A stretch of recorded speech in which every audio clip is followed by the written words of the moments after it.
Merci d'abord à tous celles et tous ceux qui ont bien voulu liker et commenter hier, et j'ai répondu à certains de vos commentaires avec grand plaisir, notamment celui sur les raisons en fait fondamentales de la diffamation dont fait l'objet LFI, du monde médiatique, politique, de l'extrême droite, enfin bref, de tout ce que la France comporte de dominant, à tous les niveaux, parce qu'en réalité, c'est le programme économique de LFI qui pose problème, quand bien même celui-ci n'est pas un programme radical, n'est pas un programme d'extrême gauche, c'est pas du tout un programme d'extrême gauche, hein, il faut vraiment se le mettre en tête.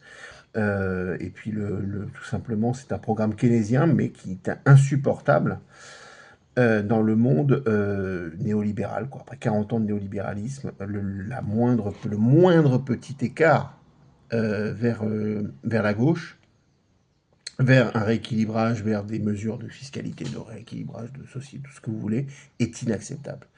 Inacceptable aux yeux de la bourgeoisie, inacceptable aux yeux, qu'elle soit même de gauche, hein. Il suffisait d'écouter Martine Aubry ce matin à France Inter pour le comprendre. Il y a cette focalisation sur Mélenchon, sur la personne de Mélenchon, ou bien d'autres députés LFistes, hein, Ercilia Soudé, etc.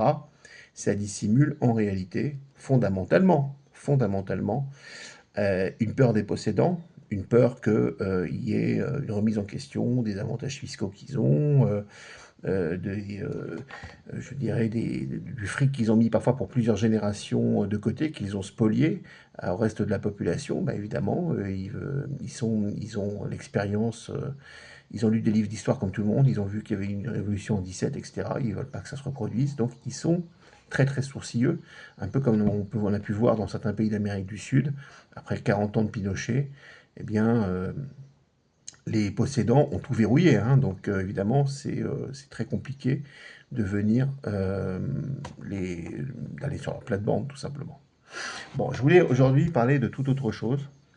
Enfin, il y a un petit lien connexe quand même, puisqu'on va rester sur le thème, la thématique LFI, des juifs et de LFI. Alors, je l'annonce un petit peu de manière. Les juifs et LFI. Ne pensez pas que j'ai quoi que ce soit contre les juifs, l'étant en partie moi-même, mais en fait, ce matin, j'écoutais une émission de Caniveau, que j'écoute 5 fois par semaine, qui sont les grandes gueules de RMC Story. Les grandes gueules, donc c'est vraiment l'émission qu'il faut écouter pour avoir l'actualité, je dirais, de cette petite bourgeoisie en voie de radicalisation à droite, en raciste, peut-être pas homophobe, mais raciste, en tout cas anti-arabe, euh, hostile à tout, hostile aux syndicats, hostile aux fonctionnaires, etc. Bon, enfin, vous voyez un peu l'espèce de poujadisme, on appelle ça des boubours, je crois, bourgeois, les bourgeois bourrins, c'est vraiment ça. Mais au-delà même des boubours, c'est aussi enfin, aussi, ils épousent complètement, si vous voulez, la dérive extrême droitière, et notamment raciste, parce qu'il faut nommer les choses, d'une bonne partie de la droite traditionnelle, tout simplement, hein, les Marshall et compagnie, là. Et ils versent régulièrement dans la diffamation, sans jamais faire l'objet de la moindre dénonciation auprès de l'ARCOM. Ça m'a toujours surpris. Pourquoi les chaînes du groupe Bolloré font toutes l'objet de dénonciation auprès de l'ARCOM, jusqu'à la suppression de C8, hein, ce dont tout le monde se félicite, et jamais RMC Story. Il suffit d'écouter RMC Story une journée pour se rendre compte qu'ils sont à peu de choses près, et voire des fois beaucoup plus outranciers, avec de vraies dérives, hein, à l'antenne, je dis clairement de vraies dérives, des appels, par exemple des soutiens au génocide en cours à Gaza, de la part de Barbara Lefebvre, c'est quand même pas rien. Elle soutient le plan Trump sur Gaza, donc de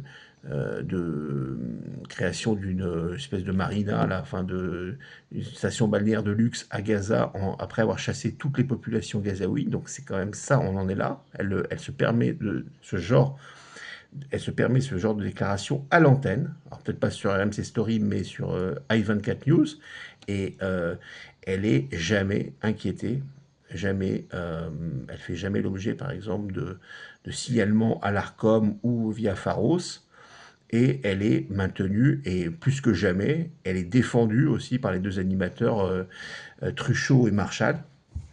Et donc c'est une émission où il y a vraiment, on a un, je dirais, qui a toujours été une émission dégueulasse, hein, toujours une émission dégueulasse,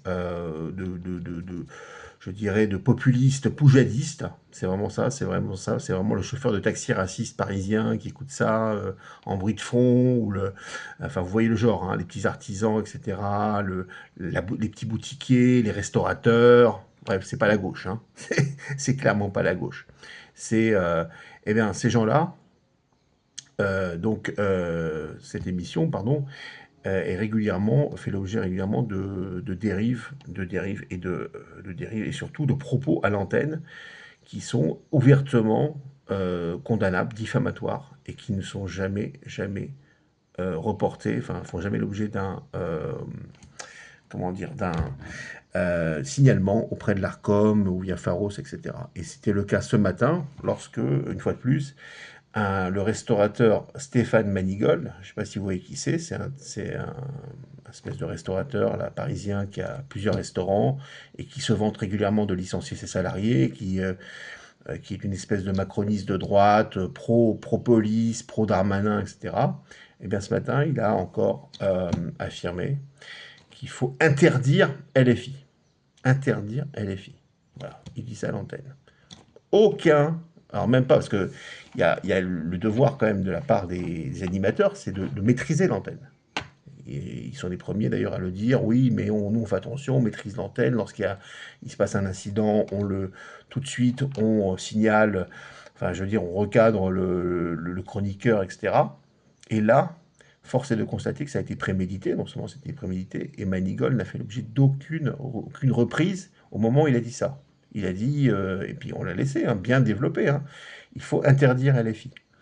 Alors, ce thème de l'interdiction de l'interdiction de LFI, c'est pas le premier. Manigol n'est pas le premier à parler de ça. Bien sûr, c'est de la diffamation. Juridiquement, c'est totalement infondé. Enfin, c'est non seulement infondé, c'est une attaque aussi à la liberté d'opinion, à la liberté d'opinion dans le pays, liberté d'expression, liberté d'opinion, liberté de créer des partis politiques, liberté d'un parti politique qui a 72 parlementaires quand même. Euh, mais on voit régulièrement des personnalités, il faut bien le dire, d'origine juive, qui appellent à l'interdiction de LFI. Alors, c'est jamais repris ensuite par les ministres, hein. Les ministres vous expliquent que voilà, il y a pas, ce serait pas accepté, le Conseil constitutionnel ou le Conseil d'État ne validerait pas la décision si on passait vraiment aux actes, c'est-à-dire telle une association d'extrême droite ou d'extrême gauche ultra radicale, parce qu'il y a des associations qui sont dissoutes évidemment, on faisait la même chose avec un parti politique. Ben oui, mais un parti politique d'abord n'est pas une association. Les partis politiques sont dans la Constitution, hein, je crois. C'est l'article 5, ils concourent à l'expression du suffrage, etc. Donc les partis politiques sont prévus par la Constitution. Donc tu ne peux pas dissoudre un parti politique comme tu dissous une vulgaire association ou un groupement de militants sous statut d'association, etc. On n'est pas du tout dans le même... bon, d'autre part, si on regarde un peu dans l'histoire, la dissolution de partis politiques, c'est des régimes, waouh, c'est des régimes, c'est loin d'être des régimes démocratiques qui l'ont pratiqué.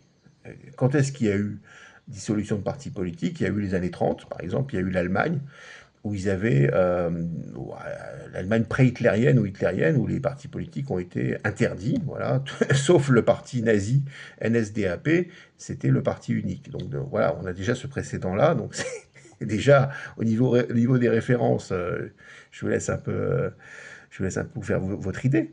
Vous avez eu bien sûr les dictatures d'Amérique du Sud, et vous avez eu, par exemple, en Allemagne après la guerre, l'interdiction du parti. Alors, je crois que c'était en RFA, ouais, l'interdiction du Parti communiste.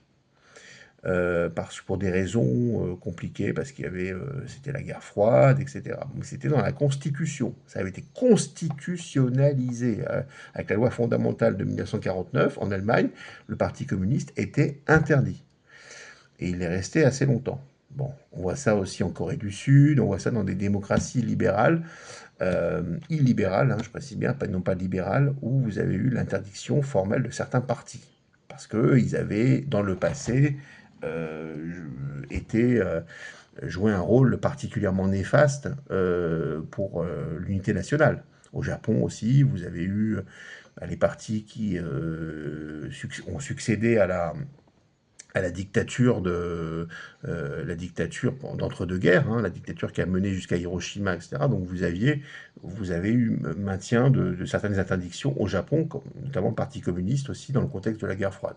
Mais aujourd'hui, ils voudraient interdire LFI, bon, avec cet argument, ce pseudo-argument de l'antisémitisme de LFI.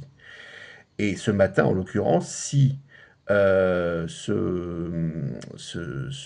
oublié son nom, ce Manigold évoquait cette possibilité d'interdire LFI, eh bien, il se servait du fait qu'il y avait eu, soi-disant, une affiche antisémite représentant Hanouna la veille. Alors, bien sûr, ils étaient 4 mecs d'extrême droite à débattre entre eux, donc c'était la première fois que je voyais ça dans cette émission. D'ailleurs, il n'y avait que des mecs d'extrême droite, enfin droite, extrême droite, hein. C'était des macronistes de droite. Ça allait de Zemmour à Darmanin, quoi. Ouais. On parlait entre gens bien, puisque aujourd'hui ce sont des gens bien. L'extrême droite, c'est la France, hein, c'est la France du bon sens, etc. Avec les deux animateurs eux-mêmes d'extrême droite. Et ils étaient donc tous d'accord sur le caractère, mais infâme, de cette photo représentant Hanouna pour la manif donc, du 12 mars. Alors, je sais pas si... Non, c'est pas le 12 mars, autant pour moi, mais il y a une manif prévue le 22 mars, je crois. 22 mars, je ne serai pas à l'époque, je ne serai pas en France. Et là, je ne pourrai pas y participer.